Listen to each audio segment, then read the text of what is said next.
Hey, what's up, y'all? My name is Devontae, and I sacrificed my time so you don't have to. Now, you're probably asking yourself right now, downfall? How the fuck is Jon Moxley experiencing a downfall? Devontae, he's one of their biggest superstars in AEW. Devontae, he's a former multiple-time world champion. He's a notable name on the roster. What downfall are you talking about? You're reaching for the stars! Alright, let me, explain a couple of things to you guys as far as downfall. Downfall is at one point you were at a certain level where people looked at you as an attraction, and you could still be an attraction falling down, but you are no longer in that prominent position as to what you used to reside into. You feel me? Okay, so we got that down packed, right? Jon Moxley at one point in time was a part of arguably one of the biggest stables in wrestling history, for sure in the last 20 years, The Shield. The Shield were a dominating faction, going around beating the shit out of main event superstars such as John Cena, Randy Orton, Kane, Daniel Bryan, hell, CM Punk himself, right? They took on big names like the Wyatt family, right? Evolution, Batista, Triple H, and Randy Orton. These guys were running the roost as far as, professional wrestling is considered. Look at what each of them are doing individually as talents. Now compare Jon Moxley when he was there at the level of the Shield compared to his brethren right now, where he sits and where they sit. Seth Rollins right now is taking a bit of a hiatus. Probably one of the highest paid wrestlers in the world right now. Legitimately just had back-to-back WrestleMania matches, main evented and open. Right now, currently, if he came back, if he really wanted to, he could be a world champion just like that in regards to booking, because he's that big of a name. Roman Reigns, what do I have to say about him? Literally the biggest star in professional wrestling right now. Dean Ambrose, on the other hand, walking around trying to pick fights with midgets who people don't know who the fuck you're even referring to unless you're within the know of AEW. Right now, previously, before all this even occurred with Jon Moxley, what was he doing? Can't even really tell you until I go down my line of memory and I give you a starting point going forward. My point being is, Jon Moxley, nowhere near close to the position that he was in when he was in the Shield in WWE. And I made a similar video to this. I'm not going to pretend as if a video like this doesn't exist. I talked about this back in 2020. Not to the degree and not in the same format as to what we're going to discuss Jon Moxley right now in, but I've buried Jon Moxley in the past before. 2020 has some choice words from Mr. Nosferatu himself, but it's only fair if I kick it off and I give you guys the lore, the backstory, and then we'll make our way towards the end and you'll see what I mean in regards to motherfucker ain't nowhere near his position as to where he was about, say, 10 to 15 years ago. So obviously I'm not going to talk about any of his older stuff. I'm not going to talk about his time in Heartland Wrestling, I think, what's his name, old Stomping Grounds, Roddy Piper, his hero, by the way. I'm not sure, I can't remember, who cares though. I'm not going to talk about all his stuff when he was in IWA, CM Punk's old Stomping Grounds. I remember some of his stuff when he was in, I think he was in TNA for a little bit also, if I'm not mistaken, as a jobber. All this stuff when he was in developmental for FCW. None of that shit is relevant, okay? No one gives a fuck about that. What you guys want to talk about is when he became a superstar. When he actually debuted as a superstar even, right? People forget Jon Moxley, and hell, for that matter, even Seth Rollins and Roman Reigns. They came directly into the main event scene. You may argue that they kind of fluctuated from time to time, in particular Seth Rollins and Dean Ambrose, but for the most part, they came into the main roster as stars. They weren't being made as stars, they came in as stars. I think people usually forget that. And also, I do want to notate the fact that before all this was going to occur, there were rumors going around that Mick Foley really wanted to have a match with Jon Moxley. He really wanted to tear the house down. He was starting a personal angle with him. You had Dean Ambrose, trying to call him and say that, hey, you're the reason why this generation is fucked up, doing all this stupid hardcore shit, which I find very ironic nowadays. But that was the kind of feud that they were going to start. But Mick Mick Foley unfortunately wasn't able to get cleared in order to have a match like that. So, hey, life happens, shit happens, you go on with your life, right? So eventually they did debut as the Shield. I know they were doing the Shield stuff from time to time in FCW, and then, or not FCW, excuse me, NXT for a little bit. That's how Seth Rollins dropped the belt to Big E. But, you know, they came up to the main roster as the Shield. It was a match with Ryback, I believe, taking on John Cena and CM Punk in a triple threat match for the WWE Championship. And they were brought in as quote-unquote hired guns for CM Punk. Or at least they fluctuated from time to time in regards to whether or not they were hired guns for CM Punk. That shit got annoying as fuck also when I was watching it. Back then when I was like 20 or 21 years old, I was already super frustrated with professional wrestling. So there was a part of me looking at what the show was doing. I was pretty interested in it. But then they would go back and forth with whether or not CM Punk was his hired guns, or, you know, CM Punk, he legitimately hired them to help him out, to take out the Ryback and take out John Cena, and will he do the same thing with The Rock? And it was just, it never really paneled out. I mean, they essentially became their own entities, right? And, you know, I heard rumors also when they came in, they were supposed to be actually wearing like riot gear, like, because remember when they first came in, they had like normal clothes on, not like hitman clothes necessarily, but they had like the fucking like the, not the v-necks, but the turtle sweaters, the turtleneck sweaters, and you know, they looked like they were like mercenaries more so than actual Shields. And I know Vince was telling them that, hey, you guys should come out in like actual riot gear and have legitimate shields as if you were trying to protect yourselves. Unfortunately, they told that old ass retard to shut the fuck up, we're not doing that stupid ass shit. But like I said, the whole storyline was they were trying to fight the injustice. They were trying to make sure that what happens in WWE is gonna happen the right way. And I'm not gonna lie, being a fan of ROH at the time and all that shit, well, not at the time, but as a company as a whole, and I was still a match move mark and everything, I still remember to this very day when they debuted at TLC. And I can't remember because I think there was supposed to be a replacement match, if I'm not mistaken. I swear there was supposed to be another match besides that match. I think it was supposed to be actually CM Punk versus Ryback in a ladder match, right? But something happened with CM Punk that I can't remember. Maybe an injury, maybe he was sick, I can't remember. And they had to scrap that entire match, and they instead did Roman Reigns, Seth Rollins, and Dean Ambrose to take on Ryback, Kane, and Daniel Bryan. And I'm not gonna lie to you, I didn't give a shit about this match. I actually remember, because that was the first ever show in my life that I pirated. And it wasn't because of me. I had no clue how to pirate shows. I didn't even know pirating was a fucking thing at the time. You know, this was like probably a couple of months after I got out of the military. So like I was chilling in like a video chat room. This was, because this was like December of 2012. And I remember this is when 13 just came out, not too long ago prior to that. And I remember me, Rach, I'm not gonna say where he works, well, he doesn't care, me, Rob from Fightful, and Violina, you know, she's a popular wrestling YouTuber, I think, also. We were all like in a chat room, and we were all just like kicking the shit, and we were like, oh, you know, like all the guys like, oh, I'm gonna go watch TLC, because it was a group of us, but notably because, you know, they're within the IWC nowadays. Rob and Violina, they were like, oh, you know, at the time she was called Miss Audrina. She was like, oh, you know, Devontae, you should watch the show with us. Now I was like, nah, this shit looks lame as fuck. I'm just gonna go play some 13 some more. It's like, nah, Devontae, just watch the show. Stop being a little pussy, okay? You're not gonna want to play the game because we're not playing the game with you anyway. So I'm like, fine. Because I was working on like my whole little roster that I want to do for Universe Mode, and I was like, this is just cutting into my time. I don't want to fucking do this. But I'm like, okay, fine. If the guys want to watch it, I'll watch it with them. And, you know, they told me how to fucking do it on my PS3 as far as like how to pirate the shows and shit. At the time, I think it was CC Wrestling or some shit. And I was like, oh, that's pretty cool. I didn't know you can do shit like this, because I'm old as fuck, even though I'm 20 years old at the time. And, you know, I'm happy that I did watch the show. The show as a whole, I didn't really give a shit about, but I thoroughly enjoyed the John Cena and Dolph Ziggler match. And the match that really caught my attention was the Daniel Bryan, Ryback, Kane Shield match, which had no fucking business being as good as it was. And it's crazy.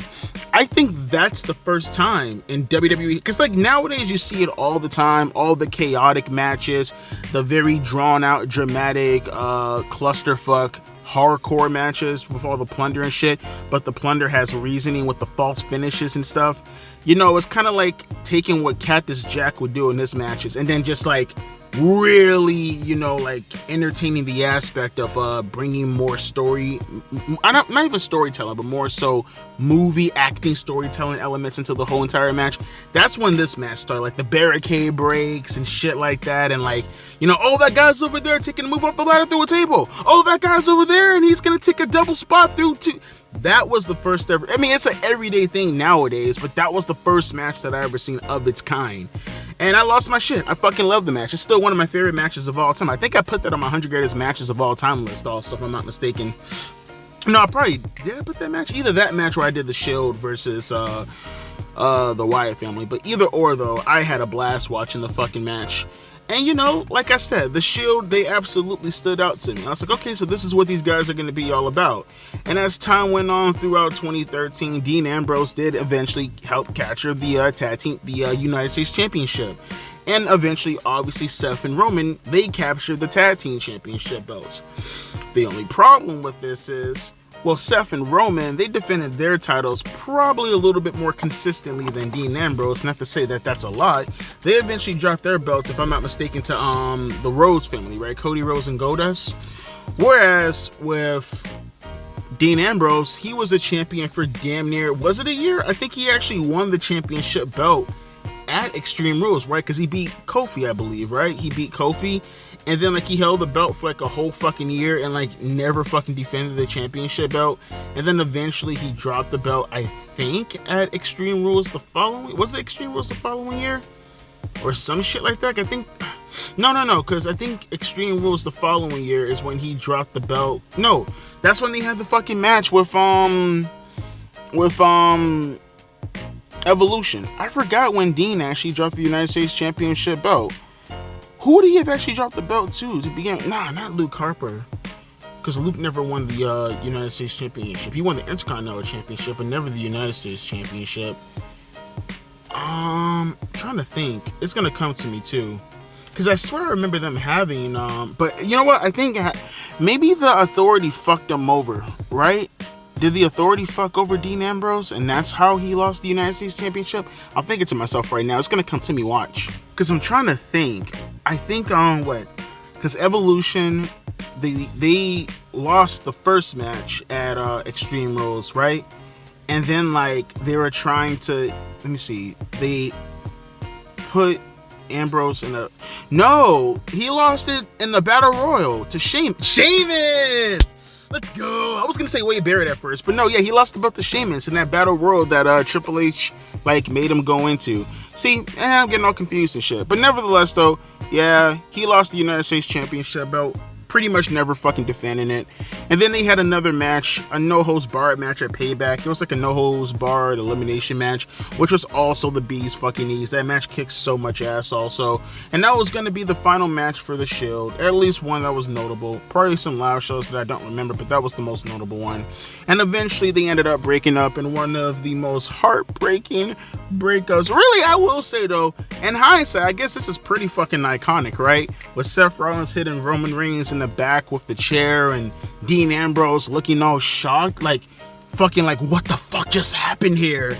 And everybody remembers when Seth was back with the chair and he was gonna hit Roman Reigns with it, you know, Triple H's plan B, and you hear the audience member in the crowd going, no! And then Seth hits him with the chair. It's actually pretty iconic when you think about it nowadays.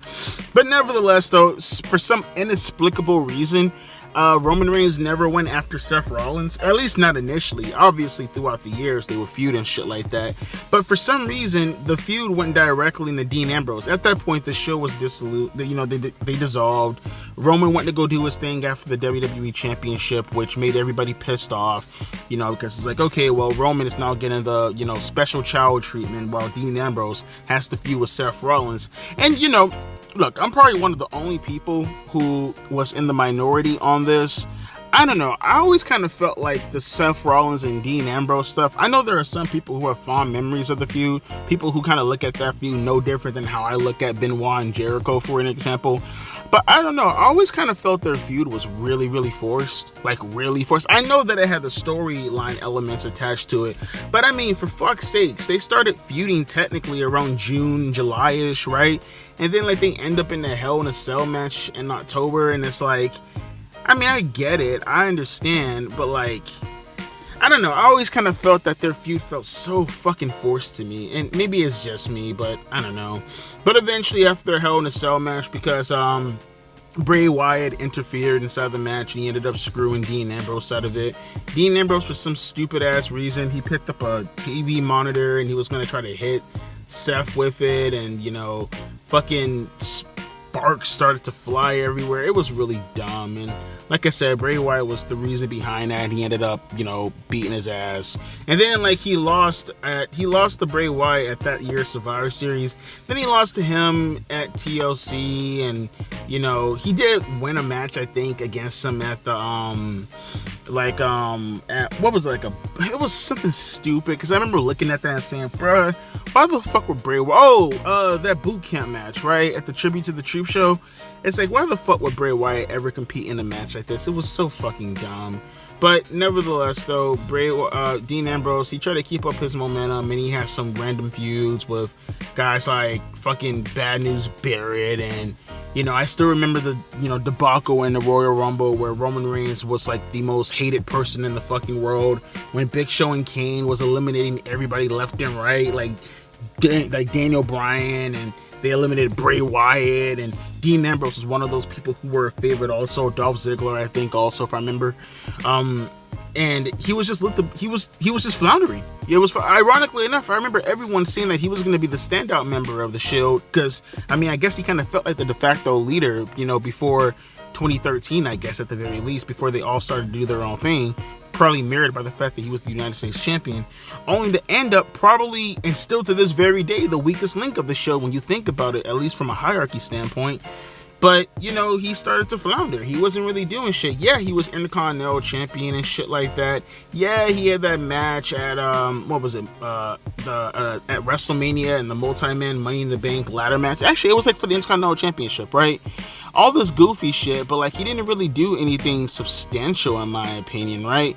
Yeah, you know, it was this whole thing where, like, they try to have him go up against Brock Lesnar, kind of skipping a little bit ahead, because he didn't really do anything for the most part in 2015. At least for me, I didn't really feel like he did anything all too much. You know, he had a decent match. I remember, what was it, a last man standing match or some shit with Kevin Owens? Either a last man standing match or a false count anywhere match, some shit like that for the Intercontinental Championship at the Royal Rumble. I remember liking that match, although I can't remember the details of it. I just remember the feeling that I was having at the time. But he eventually was trying to have a match with Brock Lesnar, but for some reason, Brock Lesnar didn't want to do what, you know, Dean Ambrose wanted to do, which, when you think about all of Dean Ambrose's matches that happen in AEW, you kind of have a clue as to what he wanted to fucking do, which would have been stupid as shit. Eventually, he did have a bit of a rivalry with Jericho. I kind of touched on this already in my Downfall Jericho video, but it was stupid also. You know, they were fighting over a fucking plant, which culminated in Jericho taking a thumbtack spot. Fucking stupid. And, you know, he did win the Money in the Bank ladder match, and one can argue this right here was pretty much his pinnacle as a wrestler, because he did win the WWE Championship. He won the Money in the Bank briefcase, and this was kind of symbolic also, right? So you had a match with Seth Rollins and Roman Reigns and Dean Ambrose, right?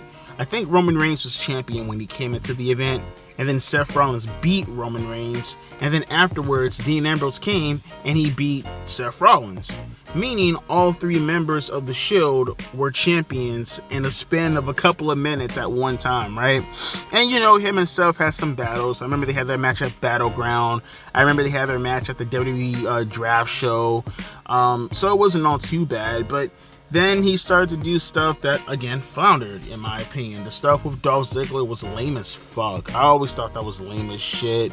You know, I did not like the feud with AJ Styles that involved the No Chin dude. I can't remember his fucking name. Oh, James Ellsworth. Like, fuck that. All that shit. I didn't like any of the matches with him and John Cena. Honestly, I just thought it all sucked. But I guess subjectively speaking, a lot of people have fond memories over that. So who am I to tell you that all that shit fucking sucked, right? And like I said, Ambrose did have a match against The Miz. Actually, you know what? No, he had an Intercontinental because he lost the championship belt eventually right back to AJ Styles, if I'm not mistaken. Right? He lost the belt back to AJ Styles. And then, like, he went on to go do some stuff in 2017 with The Miz for the Intercontinental Championship. You know, but he was floundering so hard. And to be fair, kind of Seth Rollins and Roman Reigns too, they were just so lame at the time that they had to, like, get back the Shield together. Mind you, they were only broken up for, like, 3 years, if that. And it's like, they're already doing the reunion shit just to show you how much they need each other in order to get over. But this time, it was the team of Seth Rollins and Dean Ambrose, and Roman Reigns was the de facto leader, rather than, you know, it being the other way around a couple of years prior. And the team of Seth Rollins and Dean Ambrose was actually pretty lit. I like their team. Their matches with Cesaro and Sheamus was actually pretty fucking fun. I like that kind of stuff. Them as tag team champions in, like, 2017 was actually pretty cool. I didn't mind that all too much. And, you know, the 5-on-3 handicap TLC match with Kurt Angle being, like, the inaugural member, or not the inaugural, but the person who's going to replace Roman Reigns, because him and I think Bray Wyatt at the time, they caught malaria, or they had some kind of disease, but they were sick as shit. And, yeah, he ended up, you know, Kurt Angle, Seth, and, you know, Dean had this 5-on-3 handicap match at the TLC event with Sheamus, The Bar, I guess, The Miz, Braun Strowman, and one more person who I cannot remember. Maybe Kane, I'm not even sure. But, that was pretty much it for the most part. And then Dean Ambrose, he ended up fucking up his arm or some shit.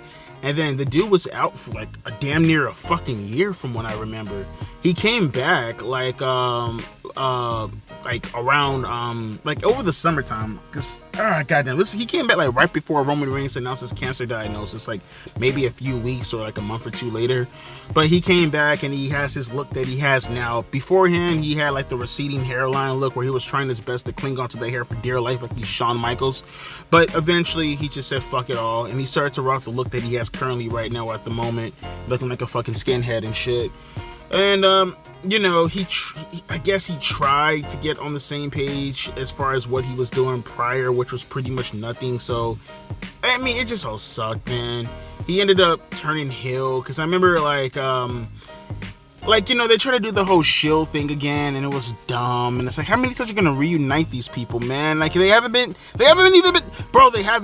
not been fucking, you know, fucking dismissed for a long time as far as a departure from the group. But this time, Dean Ambrose did end up turning on Seth Rollins and Roman Reigns, more in particular Seth Rollins, because again, whenever they turn on each other, they just for some reason just ignore Roman Reigns. And they ended up having this whole little deal where they were trying to, you know, get heat for Dean Ambrose, even to the extent where, like, he was talking about Roman Reigns' leukemia in order to get heat. Just fucking stupid shit like that. Eventually, because, you know, Dean Ambrose, man, they were just really fucking with him a lot. This is around the time, too, when Dean Ambrose, he really hated the creative. He despised the creative. He has this whole thing going with Talk Is Jericho, where he's just burying the fucking creative. He's not feeling inspired. He just hates life. Essentially, he hates life. He does not like any of the things that he's doing currently at the moment.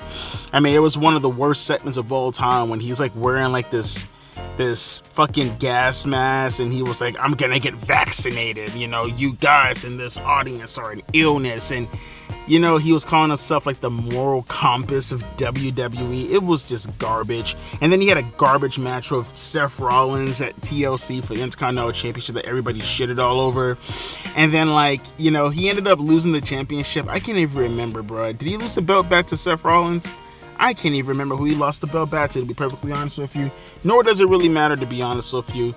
He ended up doing this thing in the Royal Rumble. I think Malachi actually eliminated him, believe it or not. And then, by this point in time, he just didn't give a shit anymore, bruh. He just did not give a shit. And I don't even think he was he even at WrestleMania?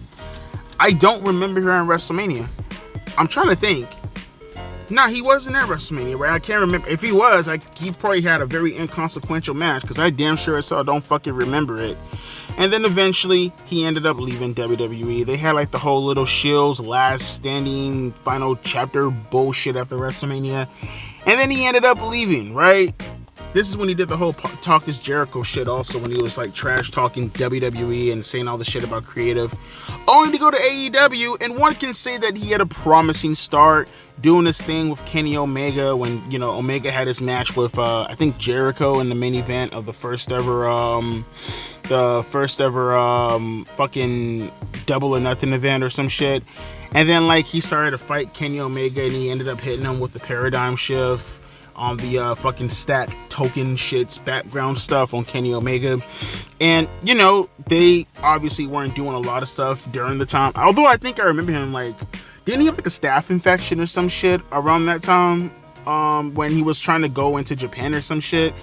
Like, that's what I remember hearing from the news and people talking about at the time. But eventually, you know, All Elite Wrestling became a thing, and he was a fixture at first, you know, at like the very first couple of episodes, you know, doing this thing with Kenny Omega. They had their lights out match at Full Gear. It's one of the stupidest fucking matches you could possibly think of. No substance to it whatsoever. Legitimately just doing shit for the sake of doing shit, which was pretty much Jon Moxley's whole thing. You know, they try to give him like this allure, like he's Stone Cold Steve Austin, but in reality, he just missed the mark on so many things. He was just so fucking garbage. And like, they gave him the AEW World Championship. He beat Jericho for it. And it's like, bruh, I can't even remember anything substantial that he did as world champion. He was just so garbage, bro. I can't stress enough. He was garbage. Like, he had like a match, I think, the most notable match that I could think of is maybe the match with Luke Harper at Double or Nothing. Other than that, I can't remember anything substantial that he did that really mattered in the grand scheme of things, bro. I'm trying to think. He had a match with, I think, MJF at All Out, right? I believe so. But that's when MJF was doing the whole little presidential gimmick bullshit, kind of going off of, you know, the whole presidential election later on that year with Trump and Biden. And, you know, he started to feud with just random fucking people. Eddie Kingston, you know, he started to feud with fucking, I don't even remember who else, bruh. And then, like, he eventually lost the championship belt to Kenny Omega at that Winter is Coming shit when Kenny turned heel officially. And him and Don Callis are running to the limousine and shit.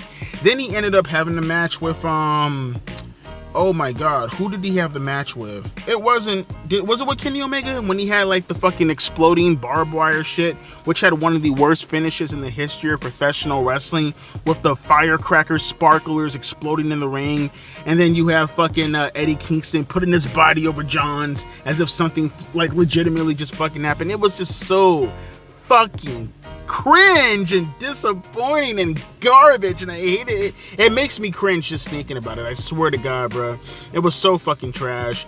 And then him and, you know, fucking Kingston tried to go after the tag team championships for a little while, and then from that point on, he wasn't doing anything, bruh. Nothing at all, my dude. Like, nothing. Like, he went away for a little bit because he was an alcoholic and he had alcoholic problems, doing alcoholic things with his alcoholic mind. He comes back. He's nowhere near as fat as he was beforehand, with his fucking love handles, looking like someone's stepdad sitting in the fucking love chair, asking his son, why does he look at him and make eye contact, look at the television, and if he doesn't look quick enough, he's gonna hit him with a beer can. His mom's gonna come in, the son's gonna complain, and he's gonna say like, what the fuck are you gonna do about it? And he's gonna jack up the mom against the wall, and then the daughter and son is gonna be beating on the... I'm not projecting, I promise you. Continuing on though, he eventually makes up this fucking stable with fucking Bryan Danielson after they had a... I will say that's probably like the highlight of his career in my opinion, was that match with Bryan Danielson when William Regal debuted at what was the name of that fucking show? Was that Revolution 2022 also, I think? That was the CM Punk and fucking MJF shit with the dog collar. But nevertheless, though, they started the Blackpool Combat Club, which, again, was inconsistent as fuck. They never really achieved anything. Don't let anyone tell you anything differently. They didn't achieve shit. They didn't do shit. They legitimately put them together just a few with the Jericho Appreciation Society. They have their garbage-ass fucking Anarchy in the Arena stupid fucking match at Double or Nothing that year, and then they just thought to themselves, well shit, we already have them together, might as well just do other shit with them. And Cesaro joined, and then Willa Yuta, and it was just fucking trash. And then we get to one of the peaks of his AEW stuff, which was essentially getting owned by CM Punk. I know people have revisionist history, and they like to say to themselves, well, don't you remember when Jon Moxley was telling everybody that CM Punk had a fragile ego, a fragile body, and a fragile mind, or some stupid shit like that? Yeah, go ahead. And don't forget about all the other zingers that CM Punk said to Jon Moxley when he completely buried his ass. He's the best, what he said? The second best John, and the third best fucking, his friend is the third best Eddie, and like the second best Kingston. Just fucking ripping him to shreds, bruh. Doing snow angels in the middle of the ring while he's coming out to the ring. Saying that he can worry about being the soul, and he can worry about being the money draw, and all of this shit. But people have revisionist history, more so AEW fans, because they need some kind of copium to make themselves feel better. Just for Jon Moxley to beat CM Punk in a squash match, and apparently there was some rumors going around that Moxley and Punk had heat with each other, because Moxley wanted to do something that was very reminiscent to the Rocky movie, and CM Punk completely turned that shit down because it sounded trash. And then eventually Punk did win the championship belt back. Then Brawl Out happened, and then he got suspended. And then we come right back to Jon Moxley, who again floundered, didn't do a fucking thing that is worth anything to remember by. He was world champion, and then he lost the belt to MJF at the following Full Gear pay-per-view, right? And then what else did he do afterwards? Not a fucking thing. He had a lame-ass Texas death match with Adam Page with literally not that much story attached to it to begin with, but it's AEW, gotta force anything to get these special matches in, right? Then eventually, as a part of the BCC, and honestly, just his whole entire career from this point on, for the most part, coming up until now, he didn't do shit but wrestle Mexican talent and go to Japan a whole bunch of fucking times. That's it. Honestly, can't think of anything else. That's it. He fought for the Continental Classic tournament or some shit. He lost against Eddie Kingston, and then he wrestled for the IWGP Championship, and then he won it, and then he didn't do a fucking thing. He legitimately spent his entire time, for the most part, in the middle of 2023, all the way up until now, essentially, just doing nonsense. Garbage fucking nonsense that no one can fucking remembers at all. And now he wants to come back, stroll back into AEW today after being gone for like 2 or 3 months for some inexplicable reason. Oh, that's right, he was busy having fun in fucking Japan. Literally, I just painted out his entire career for you in AEW. And look, for all the things that you could say about how his WWE career turned out towards the end, I'll give you credit and I'll say, okay, yeah, his career after he came back in 2018 didn't really pan out all too well. That was a garbage ending to his WWE career.